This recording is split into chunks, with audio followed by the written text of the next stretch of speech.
Tic-tac 20. Bien, muy buenas tardes. Hola a todos.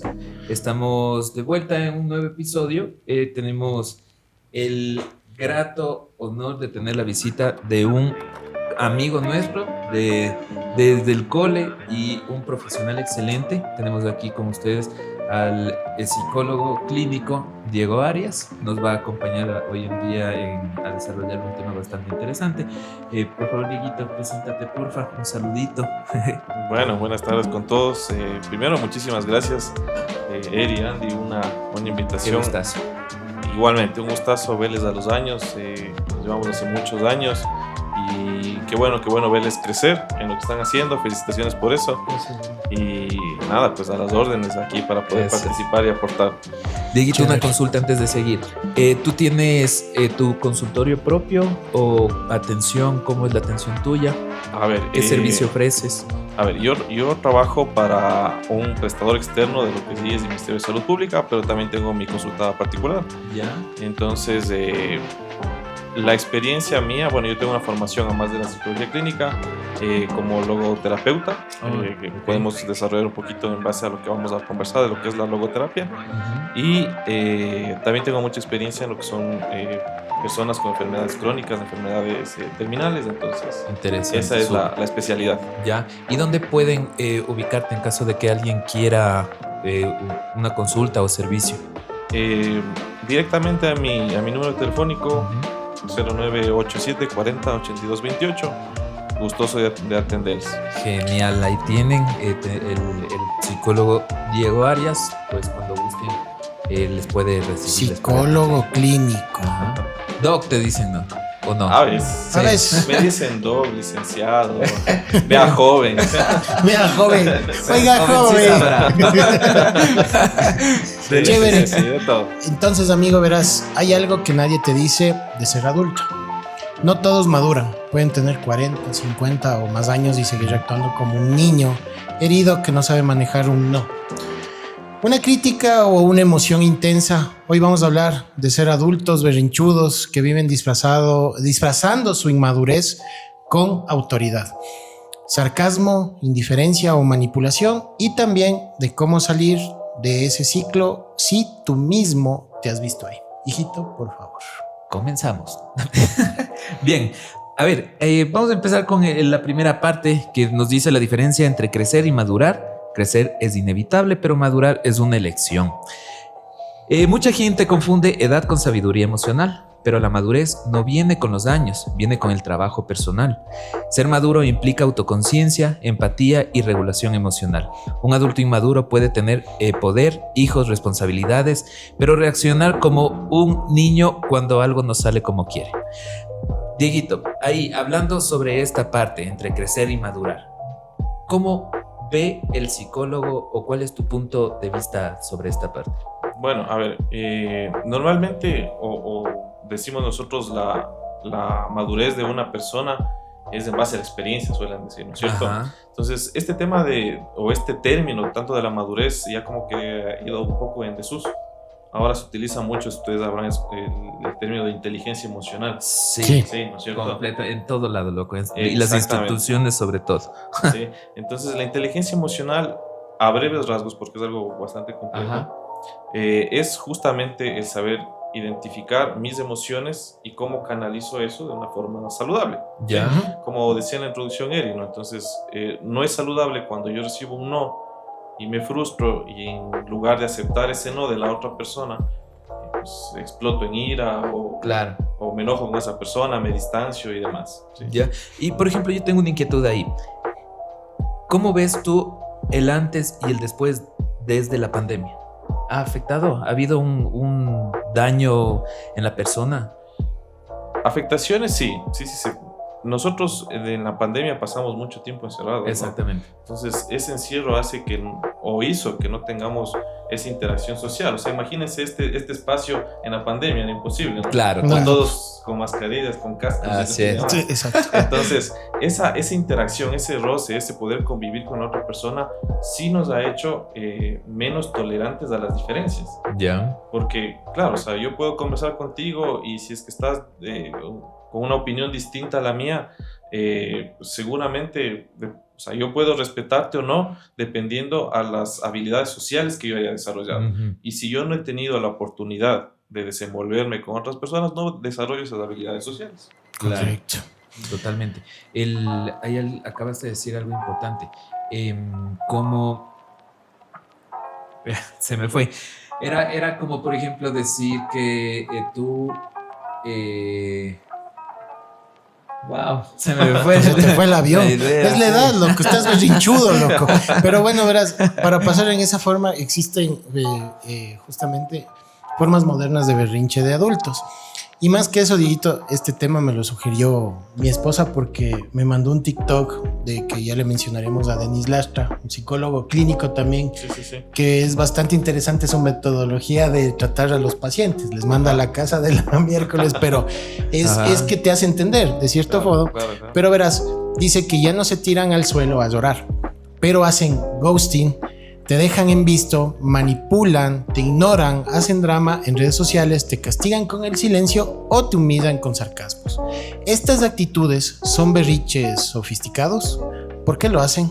¿Por qué no saben cómo gestionar el dolor, la frustración o el rechazo sin hacerlo un espectáculo?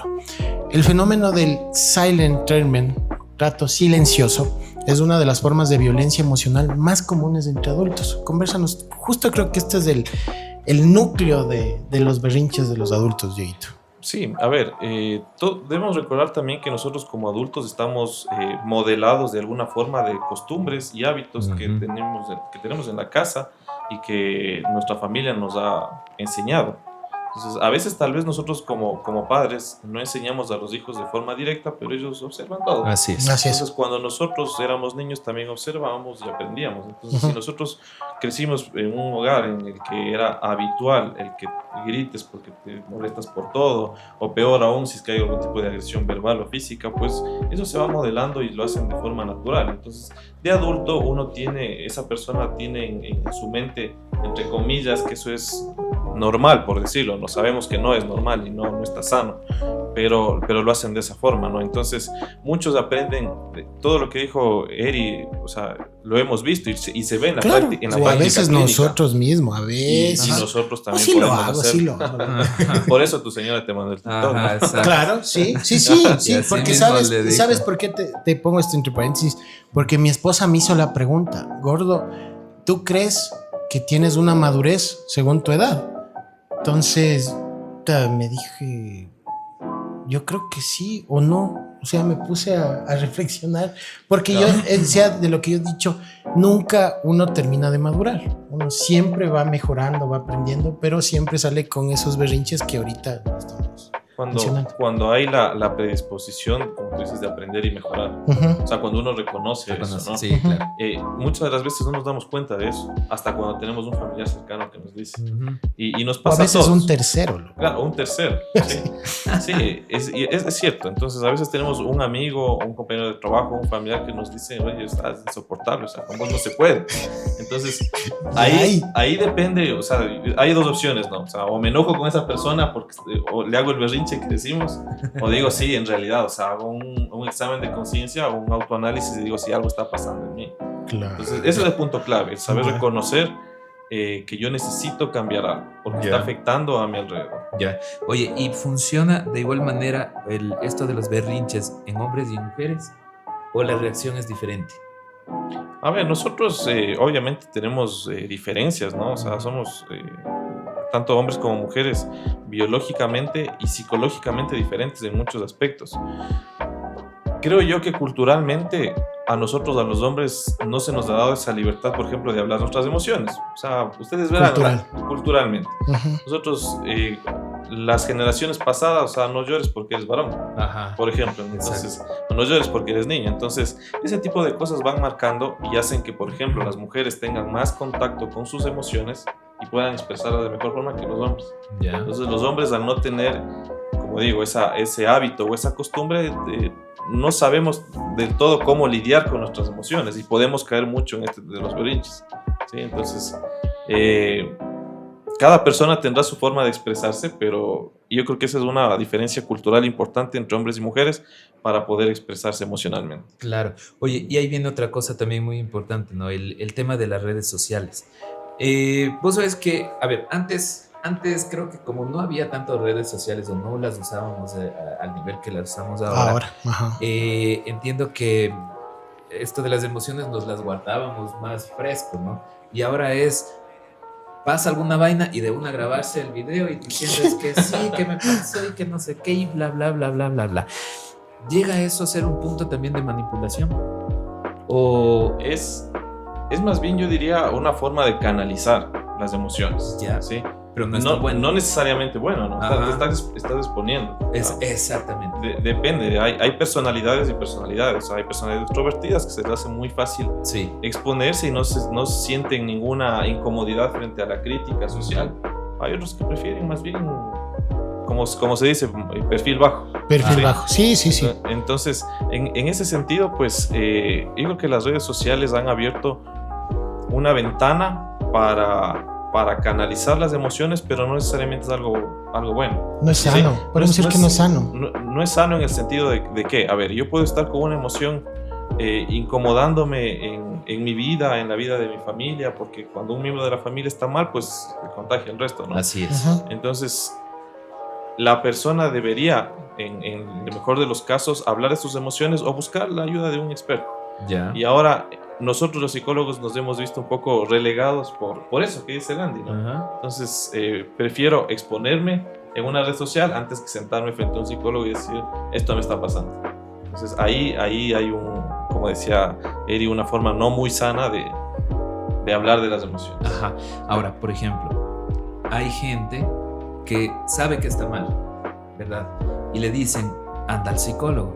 Y dicen, no, si eso es para locos. Ok. ¿Qué sugieres tú hacer? ¿O cómo manejar esa parte? ¿Cómo decirle a la persona, no, mira, o sea, ven, te puedo ayudar? ¿Qué se trata en una sesión psicológica? A ver, la sesión psicológica, como yo les decía, yo tengo la orientación de logoterapia, ¿sí? La logoterapia, en rasgos muy generales, lo que busca es darle un sentido a la vida de la persona. Ya. ¿Sí? La logoterapia fue desarrollada por Viktor Frankl. Él fue un psiquiatra de Viena, que de hecho sobreviviente al holocausto nazi, y desarrolla toda esta idea de psicoterapéutica en base a las experiencias de campos de concentración del mismo. Ya. Ajá. Entonces él llega a la conclusión de que cuando una persona le da sentido, un propósito a lo que está viviendo, el sufrimiento deja de ser sufrimiento, ¿sí? Y él lo experimentó en carne propia. Ya. Entonces lo que nosotros hacemos en psicoterapia es justamente buscar ese acompañamiento a la persona, al paciente, y que vaya redescubriendo y resignificando su vida. O sea, si yo tengo, como yo les decía al inicio, ¿no? Yo tengo experiencia con pacientes crónicos y terminales. Entonces, normalmente la respuesta, si me dan un diagnóstico de cáncer o de lo que sea, es derrumbarme. Claro. Entonces, y ahí es resignificar la vida. O sea, Claro. entonces, es básicamente eso. Lo mismo pasa en todos los aspectos. En una, qué sé yo, en una pelea de pareja, resignificar el sentido de estar juntos, de esposo, de esposa, y así con todos. Entonces, con todos los motivos de consulta, si es que es una depresión, si es que es una ansiedad, si es que es un trastorno de sueño, un trastorno alimentario, buscar ese resignificar la vida para la persona. Entonces, eso se hace en psicoterapia a través de técnicas específicas, ¿no? Entonces, preguntas reflexivas, como Eri mencionaba, por ejemplo, al colega Denis Lastra. Entonces, él es como que más directo, es por la cultura donde se formó él como profesional. Él es profesional formado en Rusia. Ajá. Entonces, allá es directo, ¿no? Entonces, acá es como que... Suavicemos, suavito. Entonces, pero lo que se busca es eso, ¿no? Entonces, pasa mucho esto de que todavía hay un estigma, como decía Andy, de que los psicólogos son para locos. Entonces, hay mucho eso. Pero una vez entrado a la consulta, uno puede, desde la habilidad propia del psicólogo, pues ir derrumbando un poco de esos prejuicios y esos bloqueos que tienen las personas. Ya, oye, y más o menos, ¿qué tiempo le puede tomar a una persona curar? O, bueno, no sé si se diga curar. Depende de muchos aspectos, ¿no? Ya. Depende de muchos aspectos, pero hay un seguimiento importante, como yo les decía desde el inicio, es la necesidad de cambio. Reconocer que yo necesito trabajar algo. Depende Sí. de Sí, en realidad es la eso. evolución. Sí. Ya.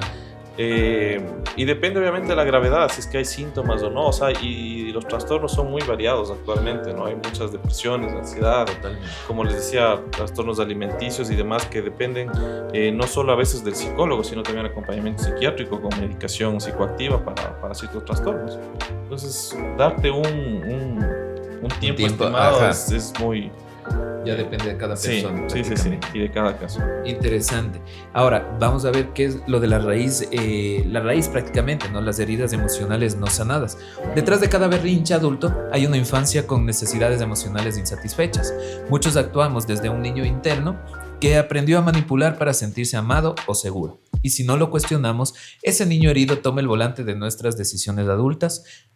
Podemos decir que terapias centradas en el niño interior han mostrado reducir conductas reactivas hasta en un 45% en adultos en solo 12 sesiones. ¿Qué opinas? Sí, justamente la logoterapia busca eso, ¿no? Resignificar un poco. A ver, si yo tengo un berrinche como adulto, en logoterapia buscamos, o sea, ¿qué quiere decir? O sea, niño, como dice ahí, que ese niño herido que está tratando de manifestar a través del adulto presente.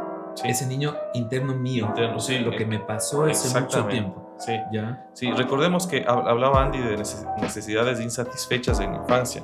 Nosotros como todos hemos pasado la niñez, la infancia, las necesidades básicas del niño es primero sentirse parte de algo, ¿sí? O sea, sentirse parte de la familia. Segundo, la seguridad, o sea, saber que tengo un padre, un cuidador, una madre o quien sea que va a sacar la cara por mí en caso de que lo necesite, claro. ¿sí?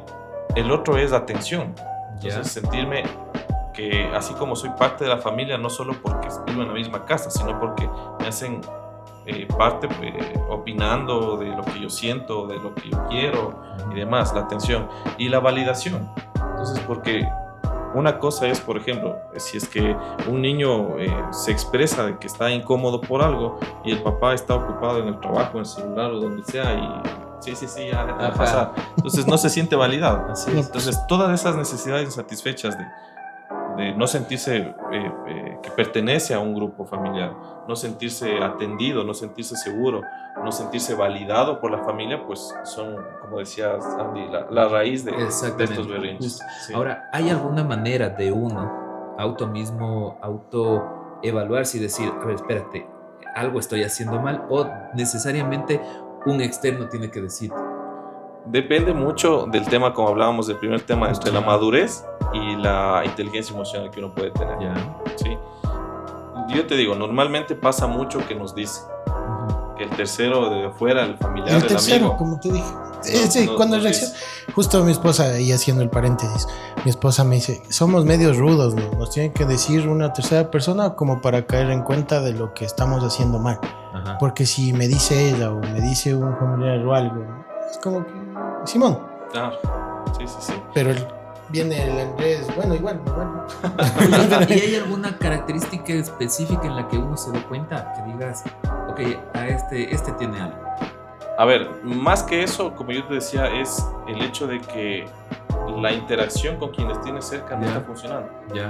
O sea, tú te das cuenta porque estás constantemente en problemas en el trabajo, porque tienes discusiones frecuentes con tus amigos, con tu familia. Entonces ahí... Sentirse incómodo. Claro, sentirse incómodo en un lugar, como te decía, ¿no? En un lugar que tal vez no pertenece, sentirte que no... O lo que tú dices, qué sé yo, en el trabajo, en tu familia, no es como que no te están parando mucha bola. Ajá. Entonces es una incomodidad para uno, entonces dices, algo está pasando, ¿no? Entonces ese es como que el primer, digo yo, signo o síntoma, como un llamado de atención. Entonces algo tengo que hacer. Pero como decía Eri, tomando las palabras de la esposa, somos rudos. Somos ruditos. Pero si le mandé el video es por algo. No. Indistintamente de eso, porque eso no lo mencionó Dennis, loco. O sea, es algo que nosotros como que le estamos profundizando un poquito más. Pero fue un comentario en la cocina, comiendo. Me dicen, necesitamos, justo tiene que decirte alguien para que tomes en cuenta. Y verás, Dieguito, vamos a hacer aquí como... Ahí me vas dando tu punto de vista en los siguientes puntos. Ahí como que... ¿Qué dices tú? Verás. ¿Cómo dejar de ser un adulto berrinchudo? El primer paso es verlo en uno mismo. Me veo en el espejo para ver qué me está pasando, pero no es así. La madurez empieza cuando te haces responsable de tus emociones sin culpar a otros. Implica reconocer tus heridas, pedir ayuda si es necesario y practicar lo siguiente. Las siguientes palabras, ahí vos me vas a decir. ¿Qué hacemos con el autocontrol? A ver, los puntos que detallaste son, de hecho, el paso a paso adecuado. Ujú. ¿Sí? El saber reconocer primero las emociones. Uh-huh. Entonces, yo no puedo controlar algo que no conozco. Ya. ¿Sí? No. Entonces, si yo sé que lo que yo siento, les habrá pasado a ustedes, porque me ha pasado a mí también. Cuando están con su esposa, con su novia, Uh-huh. ¿qué te pasa? Nada. Pues está trompudísimo, pero nada. No, pero yo hice algo mal. No pasa nada. Entonces, Y es lo peor seguirle preguntándolo. sí, sí. Entonces, a veces hombres y mujeres hacen también Hombres lo y mismo, mujeres. ¿no? Ajá. Entonces, tienen una emoción negativa dentro de uno, pero no saben si es enojo, no saben si es frustración, no saben si es miedo, no saben si es tristeza, no saben. Entonces, ese autoconocimiento es fundamental. Si es que yo tengo la capacidad y las herramientas necesarias por mí mismo, de poder reconocer eso, qué chévere. O sea, date el tiempo de un espacio lejos de tu familia, de tu trabajo, en el que digas, a ver, ¿qué estoy haciendo de mi vida? Claro. Estoy comportándome bien, estoy satisfecho con lo que estoy haciendo con mi vida, con mi familia, con mi trabajo, con mis hobbies y demás. Entonces, un autoanálisis, ¿sí? Solo reconociendo lo que nosotros sentimos podemos autocontrolar. Ese es un autocontrol. Ahí viene el otro. Lo que es la comunicación asertiva. La comunicación asertiva es esa capacidad de poder expresar lo que yo necesito o quiero sin herir a la otra persona. Sí. Ok. Entonces, es esa capacidad de poder decirle a mi esposa, ¿sabes qué? Yo necesito, qué sé yo, que tenemos que levantarnos más temprano porque me estoy atrasando al trabajo, sin que la otra persona diga, me estás diciendo una vaga. O sea, es diferente decir, Va a sacar oye, la pocta. es decir, oye, vos pasas acostadota, no me ayudas en nada, o acostadota. Entonces, son formas diferentes de decir. En la comunicación asertiva es importante siempre hablar de las acciones, de las conductas de la otra persona y no de la otra persona. Porque, o sea, una cosa es, ¿sabes qué? No me gusta que dejes tan desordenada la mesa después de comer. A decir, vos eres un desordenado. Claro. Entonces, es diferente, suena muy distinto. Sí, Porque cuando sí. yo le digo, eres un desordenado, Un ataque. estás atacando. Ajá. Pero Claro. si dices, no me gusta que dejes desordenado, es una acción que estás haciendo. Sí. Buenas. Esa es comunicación asertiva. Ahí vamos ahí a la escucha activa. La escucha activa, yo siempre les digo a mis pacientes, ¿no? Nosotros tenemos una boca y dos oídos para escuchar el doble de lo que hablamos. Ajá, ¿sí? exactamente. Entonces la escucha activa es justamente saber reconocer lo que la otra persona me está diciendo. O sea, entender el mensaje de la otra persona, Uh-huh. sin interrumpirle. Porque cuando de pronto pasa el mismo ejemplo que les decía. Si a mí me están diciendo que estoy dejando desordenado algo, ya me pongo a la defensiva. O sea, ya Claro. estoy ya poniéndome en Ajá, posición sí. para... Ya te voy a sacar yo también. Ya vamos ahí. ¿sí? Ajá. Entonces, la escucha activa es poder dejarle decir a la otra persona lo que tenga que decir, Uh-huh. ¿sí? Y saber reconocer esa necesidad en la otra persona. Perfecto. Y el último punto de Guito, capacidad de pedir perdón sin ego, loco. Complicado, ¿no? Dificilísimo, loco. Dificilísimo. Sí. A ver, yo les suelo decir algo. ¿Qué prefieren? En terapia de pareja, al menos. ¿Qué prefieren? ¿Vivir, o sea, enemistados, con sarcasmos por aquí, con sarcasmos Ajá. por allá, o vivir tranquilos? Ujú. Entonces, a veces El sarcasmo. No. buena elección. Oye, está curado. Entonces, la tranquilidad no tiene precio en realidad. Claro. ¿sí? Y cuando tú reconoces tus errores y tus fallas, es importante pedir disculpas, pero hay que hacerlo un hábito. Nosotros somos los seres humanos de costumbres y de hábitos. Así es. Entonces, si no hacemos algo, no practicamos algo constantemente, no nos queda. No nos Sí, queda. porque somos rudos. Somos rudos, Sí. ruditos. Entonces, yo siempre digo en esto, es como cuando uno empieza año nuevo, ¿no? Dice, voy a entrar al gimnasio. Ajá. O sea, se inscribe un mes, 2 2 meses, de enero arrancan. pero día 1 de 365. Uh-huh. Pero les dura una semana o 2 semanas a lo mucho. Ajá, Entonces, sí, se acabó. Entonces, para hacer un hábito, uno se requiere siquiera de unos 30, 40 días que estés constantemente haciendo eso Imagínate, loco. para que esté dentro de tu Ajá, rutina ya- diaria. Exacto, ya está implantado. Ya está Ajá. implantado. Entonces, hay que practicar. Buenazo, verás. Y basado a todo esto que desmenuzamos, las personas que trabajan activamente en su madurez emocional tienen 2.5 veces más probabilidad de mantener relaciones sanas y duraderas. Así es. Así es, mi querido Dieguito. Hijito, Bien. El tiempazo como nunca. Sí, nos faltó, creo, tiempo para seguir hablando. Es súper interesante el tema. Simplemente vamos a decir que no hay nada más liberador que dejar de reaccionar como víctima y empezar a responder como adulto. Porque cuando sanas ya no necesitas gritar, huir ni castigar, simplemente hablar. Hay que entender y avanzar. Y eso, aunque no siempre se ve en redes, es el verdadero poder de ser adulto. Gracias, hijito. Dieguito, ¿algo que tengas que decir antes de...? Nuevamente, muchísimas gracias la invitación, el espacio, los temas súper chéveres, súper interesantes. Gracias, amigo. Y de mucha utilidad para quienes puedan escuchar. Entonces, el mensaje es, en realidad, si es que yo siento que tengo algo por mejorar, intentar mejorar eso. Si es que de pronto por mis herramientas propias, personales, no las puedo, busque la ayuda de algún profesional. Exactamente. Dieguito, mil Chéveres, gracias. Dieguito. Y gracias por quedarte hasta el final, porque son solo 20 minutos. ¿Has identificado a un adulto berrinchudo hoy? O quizá tú también tienes uno adentro. Nos vemos en el siguiente video. Por cierto, el tema fue la madurez y los adultos berrinchudos. Nos vemos en un próximo episodio. Adiós.